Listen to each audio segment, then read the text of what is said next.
Comunidad Udelar, el periodístico de Uniradio.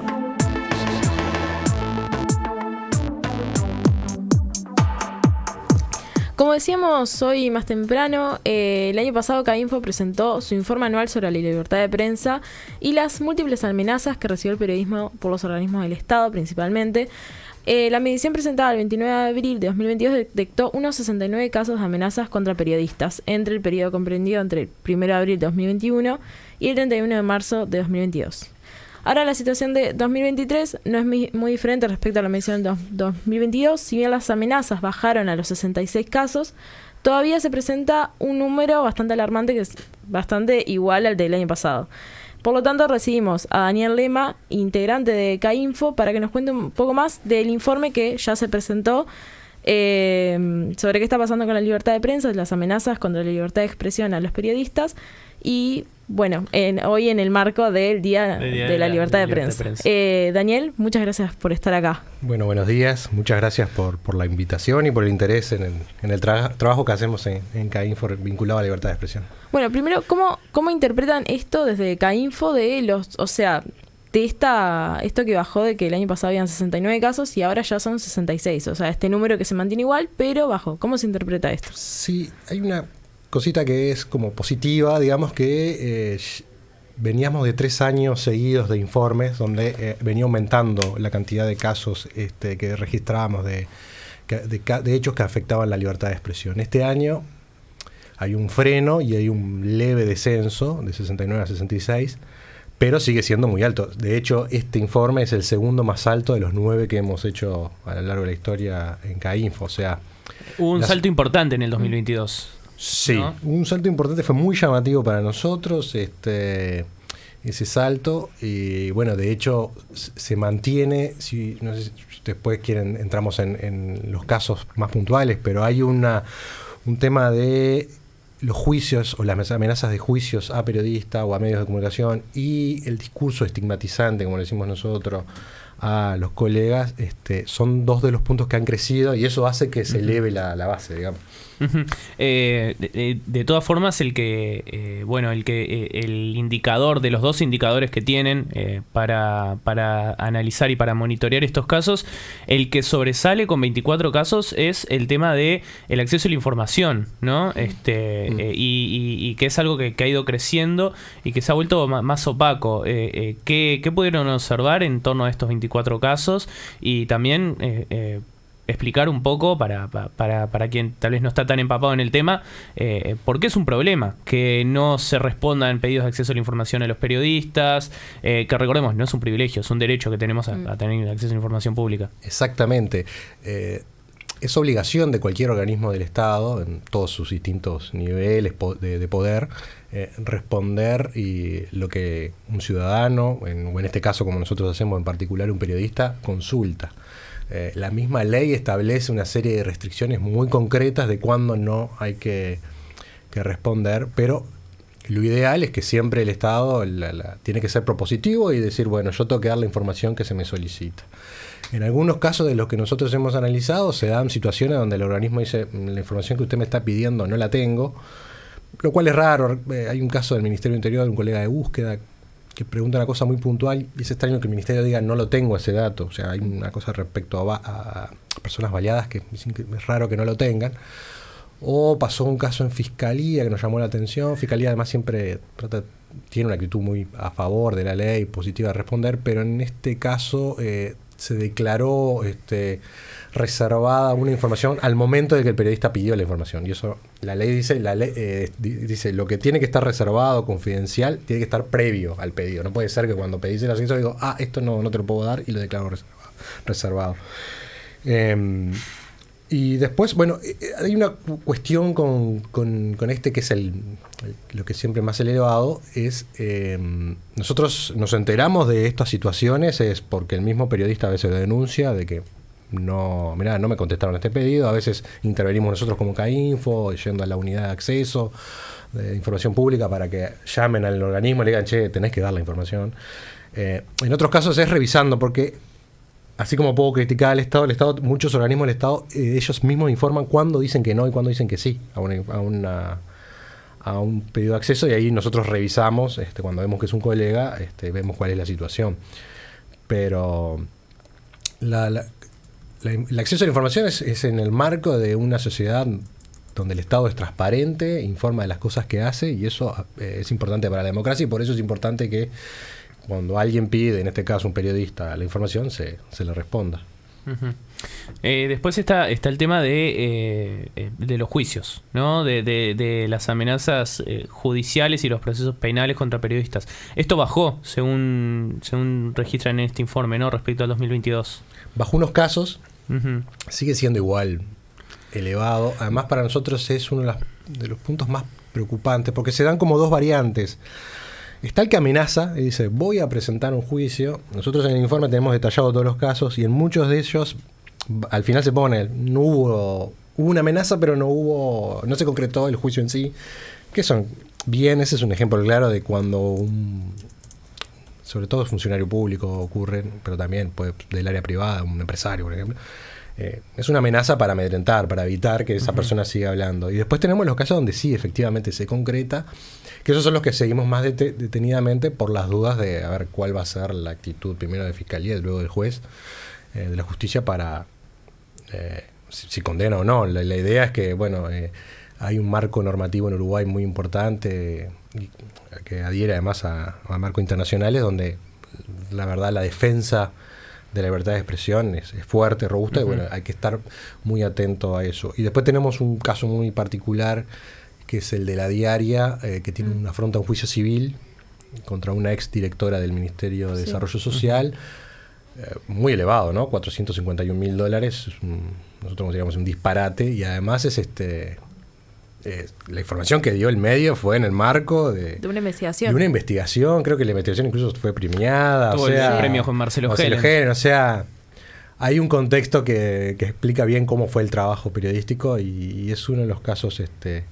que preocupa en ese punto, ¿no?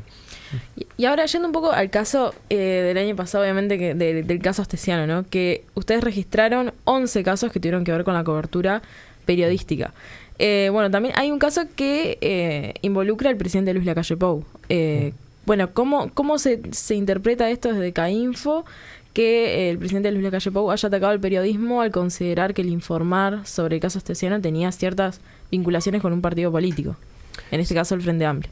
Sí, nos pasó cuando hicimos entre la etapa de finalización de trabajo en el equipo CAINFO, cuando hicimos el raconto, empezamos a mirar que varios casos estaban vinculados a lo del ex custodio del presidente Lacalle Pou. Ahí decidimos, esto llama mucho la atención, no es común que un mismo tema genere tantos episodios vinculados a la libertad de expresión, así que hay que mencionarlo particularmente. Se daban varios niveles ahí, ¿no?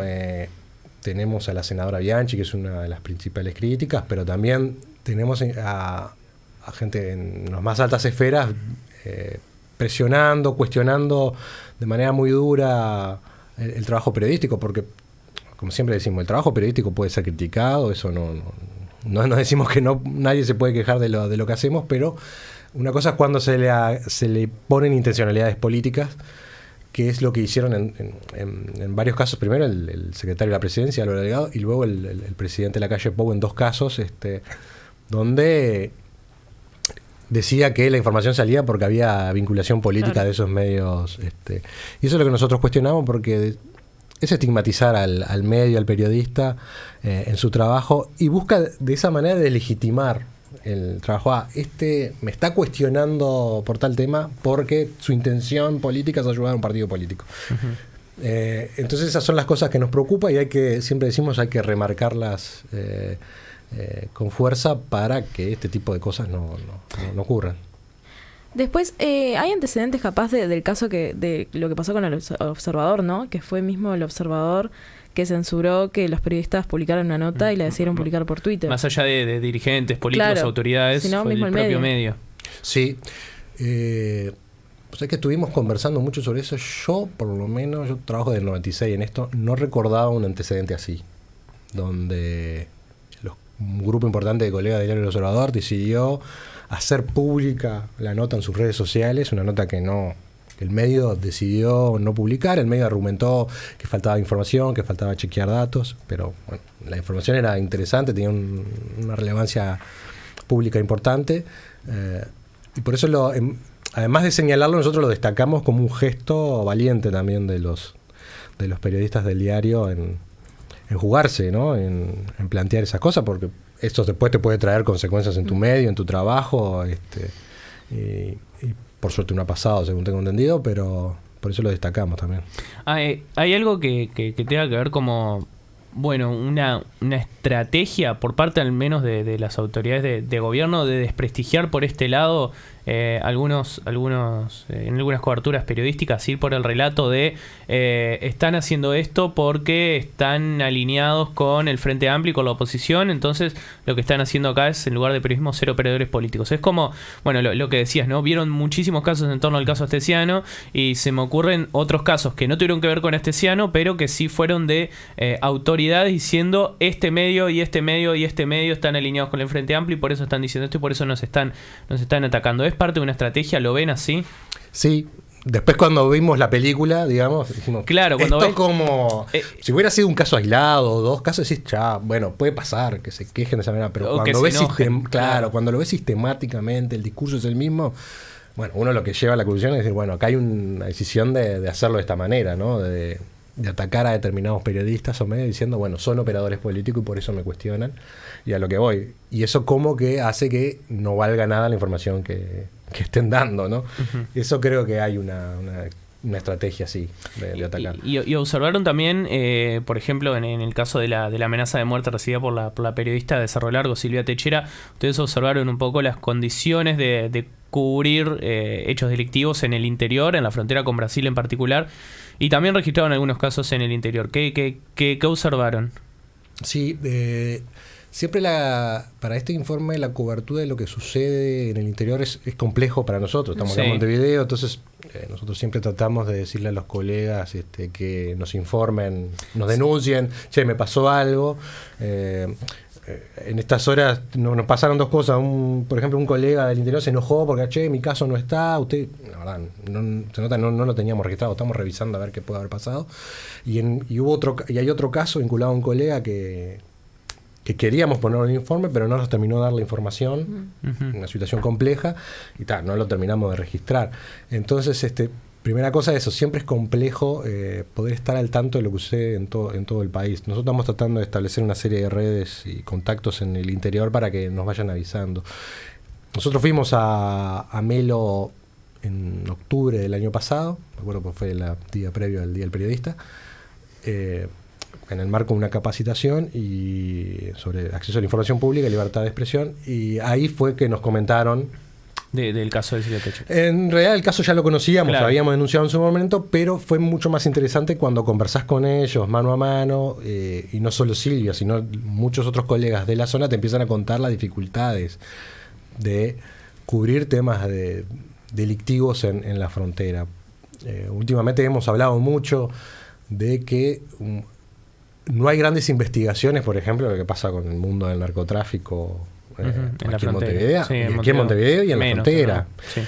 Cuando tenemos ejemplos en otros países donde es uno de los grandes temas, ¿no? Y hoy eso es un tema bastante complejo aquí en Uruguay, pero no ha tenido un gran abordaje periodístico. Y cuando a veces lo tiene, ahí se producen amenazas. Entonces, nosotros por eso decimos que hay que estar muy alerta a estas situaciones. En el caso de Silvia, las autoridades se movieron muy rápido para tratar de estar a la orden, de contener. No ha habido, ahora en las últimas semanas no tuve novedades de en qué estaba la situación, pero sí es un tema muy, muy, muy complejo ese. Bien, Daniel, preguntarte también, bueno, ¿cuáles son las recomendaciones que hacen en el informe? Más allá de esto que se observa, lo que hemos hablado, los 66 casos que se registraron, un poco cómo están repartidos dentro de los indicadores, ¿cuáles son las recomendaciones que hace CAINFO al Estado uruguayo para bueno, proteger a los y las periodistas? Sí. Como primera medida siempre decimos, es clave que se usen los mecanismos de denuncia.